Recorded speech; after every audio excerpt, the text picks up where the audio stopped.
ಸುದ್ದಿ. ಅಮೆರಿಕದ 2 fighter jet ವಿಮಾನವನ್ನ ಧ್ವಂಸಗೊಳಿಸಲಾಗಿದೆ. F-35 ಹಾಗೇನೆ A-10 ಯುದ್ಧ ವಿಮಾನ ಉಡೀಸಾಗಿದೆ. ಯುದ್ಧ ವಿಮಾನ ಪತನದ ಬಗ್ಗೆ ಇರಾನ್ ಮಾಹಿತಿಯನ್ನ ಕೊಟ್ಟಿದೆ. F-35 ವಿಮಾನದಲ್ಲಿದ್ದಂತ ಓರ್ವ ಪೈಲಟ್ ಇರುವಂತೇನು ಕೂಡ ಮಾಹಿತಿ ಸಿಕ್ಕಿದೆ. ಇದು ಮಹಾಯುದ್ಧ ಡೇ 36 ಸ್ಟೋರಿ.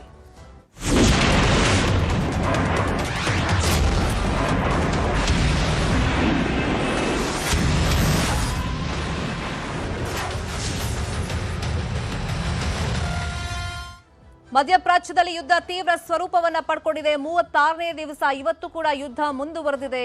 ಈ ಮಧ್ಯದಲ್ಲಿ ಅಮೆರಿಕದ ಪ್ರಬಲ ಫೈಟರ್ ಜೆಟ್ಗಳನ್ನ ವಿಮಾನವನ್ನ ಧ್ವಂಸಗೊಳಿಸಿದ್ದಾಗಿ ಇರಾನ್ ಹೇಳ್ಕೊಂಡಿದೆ. ಅಮೆರಿಕಾಗೆ ನಾವು ಶಾಕ್ ಕೊಟ್ಟಿದ್ದೀವಿ ಅಂತ ಹೇಳ್ಕೊಂಡಿದೆ. F-35 ಹಾಗೇನೆ A-10 ಯುದ್ಧ ವಿಮಾನವನ್ನ ನಾವು ಉಡೀಸ್ ಮಾಡಿದ್ದೀವಿ ಅಂತ ಹೇಳಿ ಇರಾನ್ ಮಾಹಿತಿ ಕೊಟ್ಟಿದೆ. ವಿಮಾನ ಪತನ ಮಾಡಿರೋ ಬಗ್ಗೆ, ಹೊಡೆದು ಉರುಳಿಸಿರೋ ಬಗ್ಗೆ. F-35 ವಿಮಾನದಲ್ಲಿದ್ದಂತ ಓರ್ವ ಪೈಲಟ್ ಅನ್ನು ಕೂಡ ಇರಾನ್ ತನ್ನ ವಶಕ್ಕೆ ಪಡ್ಕೊಂಡಿದೆ. ಅಮೆರಿಕ ಸೇನೆಯಿಂದ ಮತ್ತೊಬ್ಬ ಪೈಲಟ್ ಅನ್ನ ರಕ್ಷಣೆ ಮಾಡಲಾಗಿದೆ ಅಂತ ಹೇಳಿ ಮಾಹಿತಿ ಇದೆ. A-10 ವಿಮಾನವನ್ನ ಹೊಡೆದುರುಳಿಸಿದೆ Iran. ಹರ್ಮುಜ್ ಜಲಸಂಧಿ ಬಳಿ ವಿಮಾನವನ್ನ ಹೊಡೆದುರುಳಿಸಿದೆ ಇರಾನ್. 2 ಪ್ರಬಲ ಫೈಟರ್ ಜೆಟ್ ಅಮೆರಿಕದ್ದು, ಎರಡನ್ನೂ ಕೂಡ ಹೊಡೆದುರುಳಿಸಿದ್ದೀವಿ. ಅಲ್ಲದೆ ಒಬ್ಬ ಪೈಲಟ್ನನ್ನು ಕೂಡ ಇರಾನ್ ವಶಕ್ಕೆ ಪಡ್ಕೊಂಡಿದೆ ಅಂತ ಹೇಳಿ ಮಾಹಿತಿ ಇದೆ. ಇದರ ಪ್ರತೀಕಾರವನ್ನು ಅಮೆರಿಕ ಇವಾಗ ಹೆಂಗ್ ತೀರಿಸಿಕೊಳ್ಳುತ್ತೆ ಅಂತ ಹೇಳಿ ಸಹಜವಾಗಿ ಕುತೂಹಲ ಇದೆ. ಇನ್ನೂ ಯುದ್ಧ ಮುಂದುವರಿಯುತ್ತೆ ಅಂತ ಮೊನ್ನೆ ಟ್ರಂಪ್ ತಮ್ಮ ಭಾಷಣದಲ್ಲಿ ಪ್ರಸ್ತಾಪ ಮಾಡಿದ್ದಾರೆ. ಪ್ರತೀಕಾರ ಅಂತೂ ನಾವು ನಿಲ್ಲಿಸಲ್ಲ ಅಂತ ಇರಾನ್ ಹೇಳಿದೆ. ಇನ್ನೊಂದು ಕಡೆ ಸಂಕಷ್ಟದ ಪರಿಸ್ಥಿತಿನೂ ಜಾಗತಿಕವಾಗಿ ಮುಂದುವರೆದಿದೆ. ಈಗ ಅಮೆರಿಕದ ಫೈಟರ್ ಜೆಟ್ ಅನ್ನ ಧ್ವಂಸಗೊಳಿಸಿದ್ದಾಗಿ ಇರಾನ್ ಹೇಳಿಕೊಂಡಿದೆ. ಹಾಗೆ ಓರ್ವ ಪೈಲಟ್ ಅನ್ನು ಕೂಡ ವಶಕ್ಕೆ ಪಡ್ಕೊಂಡಿದೆ. ಮತ್ತೊಬ್ಬ ಪೈಲಟ್ ಅನ್ನ ಅಮೆರಿಕ ಸೇನೆ ರಕ್ಷಣೆ ಮಾಡಿಕೊಂಡಿದೆ. ಮಧ್ಯಪ್ರಾಚ್ಯದಲ್ಲಿ 36ನೇ ದಿನ ಯುದ್ಧ ನಡೀತಾ ಇದೆ. ಸಂಧಾನ ಮಾಡುವಲ್ಲಿ ಪಾಕಿಸ್ತಾನ ಫೇಲ್ ಆಯ್ತಾ? ಅಮೆರಿಕ ಇರಾನ್ ಮಾತುಕತೆ ಸದ್ಯ ಸ್ಥಗಿತವಾಗಿದೆ. ಯಾವುದೇ ಕಾರಣಕ್ಕೂ ನಾವು ಒಪ್ಪಲ್ಲ ಅಂತಾನೂ ಇರಾನ್ ಹೇಳ್ಕೊಂಡಿತ್ತು. ಒಂದಿಷ್ಟು ಕಂಡೀಷನ್ಸ್ ಅನ್ನು ಹಾಕಿತ್ತು. ಅಮೆರಿಕ ಜೊತೆಗೆ ಮಾತುಕತೆಗೆ ಇರಾನ್ ಈಗಲೂ ನಿರಾಕರಿಸಿದೆ. ಅಮೆರಿಕ ಅಧಿಕಾರಿಗಳ ಭೇಟಿಗೆ ಇರಾನ್ ಸುತಾರಾಮ್ ಒಪ್ಕೊಳ್ತಾ ಇಲ್ಲ, ಸಾಧ್ಯನೇ ಇಲ್ಲ ಅಂತಾನೆ ಹೇಳ್ತಾ ಇದೆ.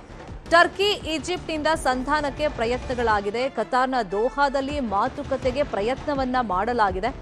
ಸಂಧಾನಕ್ಕೆ ಈಗ ಇರಾನ್ ಅಧಿಕಾರಿಗಳು ಬರ್ತಾರಾ ಅಂತೇಳಿ ಕುತೂಹಲ ಇದೆ. ಸೋಫಾರ್ ನಾವು ರಾಜಿ ಸಂಧಾನಕ್ಕೆ ಅಥವಾ ಸಂಧಾನಕ್ಕೆ ಬರೋದಿಲ್ಲ ಅಂತಾನೆ ಹೇಳ್ತಾ ಇದ್ದಿದ್ದು. ಟರ್ಕಿ, ಈಜಿಪ್ಟ್ನಿಂದಲೂ ಈಗ ಸಂಧಾನಕ್ಕೆ ಪ್ರಯತ್ನಗಳು ನಡೀತಾ ಇದೆ. ಕತಾರ್ನ ದೋಹಾದಲ್ಲಿ ಮಾತುಕತೆಗೆ ಪ್ರಯತ್ನವನ್ನ ಮಾಡಲಾಗ್ತಾ ಇದೆ.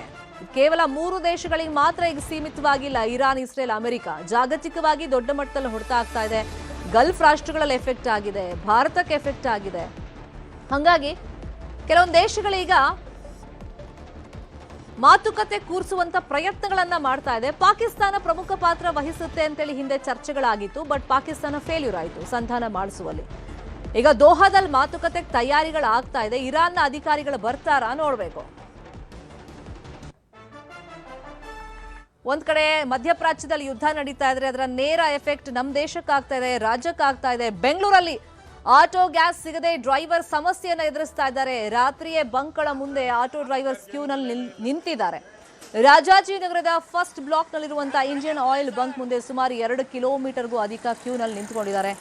ಗ್ಯಾಸ್ ಸಿಕ್ಕರೆ ಬಾಡಿಗೆ ಮಾಡ್ಬೋದು, ಗ್ಯಾಸ್ ಸಿಗದಿದ್ರೆ ಬಾಡಿಗೆ ಇಲ್ಲ, ಕುಟುಂಬ ನಿರ್ವಹಣೆ ಮಾಡೋದು ಕಷ್ಟ ಅಂತ ಹೇಳಿ ಆಟೋ ಡ್ರೈವರ್ಸ್ ಹೇಳ್ತಾ ಇದ್ದಾರೆ.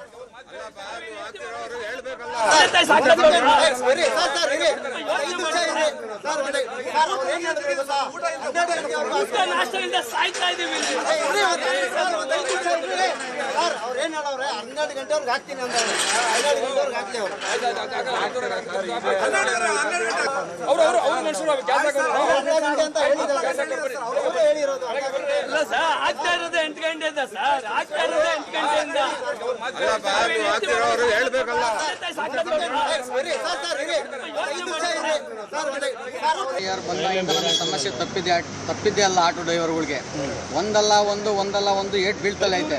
ಅಂದ್ರೆ ಯಾವುದು ಪೂರ್ಣಗೊಳ್ಳಲ್ಲ, ಎಲ್ಲ ಅರ್ಧ ಮಾಡ್ಕೊಂಬರ್ತಾನೆ. ಯಾವ ಬಸ್ ಫ್ರೀ ಅಂತ ಬಿಟ್ಟ, ಆಟೋದವರೆಲ್ಲ ಹೋದ್ರು. ಅದು 2 ವೀಲರ್ ಅಂತ ವೈಟ್ ಬೋರ್ಡ್ ಬಿಡಂಗಿಲ್ಲ, ಬಿಟ್ಟ. ಅದು ಪರ್ಮಿಷನ್ ಕೊಡಂಗಿಲ್ಲ ವೈಟ್ ಬೋರ್ಡ್ಗೆ. ಈಗ ಆಟೋದವ್ರು ಹೋದ್ರು. ಅಲ್ಲಿ ಗ್ಯಾಸಿನ ಈ ಸಮಸ್ಯೆ. ಯಾಕಂದ್ರೆ ನಮ್ಮ ರಾಜಕೀಯದವರು ದುಡ್ಡು ಮಾಡಿ ಮಡಿಕೊಂಬಿಟ್ಟಾರ ಸರ್. ನಮ್ಮ ದೇಶ ಕೊಳ್ಳೆ ಹೊಡೆದು ರಾಜಕೀಯದವ್ರು ದುಡ್ಡು ಹೊಡೆದು ಕೊಳ್ಳೆ ಹೊಡೆದು ದುಡ್ಡು ಮಾಡ್ಕೊಂಬಿಟ್ಟವ್ರೆ. ಅವ್ರಿಗೇನು ಸಮಸ್ಯೆ ಇಲ್ಲ ಸರ್, ದೇಶನೇ ಮುಳುಗೋಗ್ಬಿಡಿ ಸರ್, ಅವ್ರು ಬಚಾವ್ ಆಗ್ತಾರೆ. ನಮ್ಮನ್ನ ಈ ರೋಡ್ ನಿಲ್ಸ್ಬಿಟ್ಟಿದ್ರು ಆಲ್ರೆಡಿ. ಇದೇ ಥರ ಆಗ್ಬಿಟ್ರೆ ಸರ್, ನಮ್ಮ ಕರ್ಮ ಮಾತ್ರ ಈ ರಾಜಕೀಯದವ್ರಿಗೆ ತಪ್ಪಲ್ಲ. ಬೆಳಗ್ಗೆ 4 ಗಂಟೆಗೆ ಬಂದು 2 ಗಂಟೆವರೆಗೂ ಗ್ಯಾಸ್ ಸಿಗಲ್ಲ. ಇದ್ರ ಸಂಬಂಧಪಟ್ಟವ್ರು ಮುನಿಯಪ್ಪನವ್ರು ಹೇಳ್ತಾರೆ ಏನೂ ತೊಂದರೆ ಇಲ್ಲ. ಇವ್ರು ಹೋಗಿ ಕೇಳಿ ಸೆಂಟ್ರಲಲ್ಲಿ ಕೇಳಿ, ಮೋದಿ ಹೋಗಿ ಕೇಳಿ, ಈಗ ಹೊಟ್ಟೆ ಸ್ಥಿತಿ ಇದ್ರೆ ಊಟ ಹಾಕ್ತಾರಲ್ವಾ, ನಿನ್ನ ಮನೇಲಿ ರೇಷನ್ ಅಂತ ಗೊತ್ತಿರುತ್ತೆ ಅವ್ರಿಗೆ, ಹೋಗಿ ಕೇಳ್ಬೇಕ್ರಿ ನಮ್ಮ ಆಟಗಾರರ ಪರಿಸ್ಥಿತಿ ಹೆಂಗಿದೆ ಅಂತ. ಹೆಣ್ಣು ಮಕ್ಕಳು ಸಾಕ್ಬೇಕು, ಮನೆ ಕಟ್ಬೇಕು, ಮಕ್ಕಳು ಕಟ್ಬೇಕು, ಹೇಳ್ತಾರದು. ಒಂದು ತಿಂಗಳು ಎಲ್ಲೂ ಬೆಲೆ ಇಲ್ಲ. ರೇಷನ್ ಅಂಗಡಿಗೆ ಹೋಗಿ ನಿಮ್ದೆಲ್ಲ ಬರೀ ಚೌಕಾಸಿನೇ ಅಂತಾರೆ. ಇಂಥ ಪರಿಸ್ಥಿತಿಯಲ್ಲಿ ಇಂಥ ಒಬ್ಬರ ಬಂದು ಯಾವ ಪಕ್ಷದ ಧ್ವನಿ ಎತ್ತಾ ಇಲ್ಲ ಇಲ್ಲಿ ಧ್ವನಿ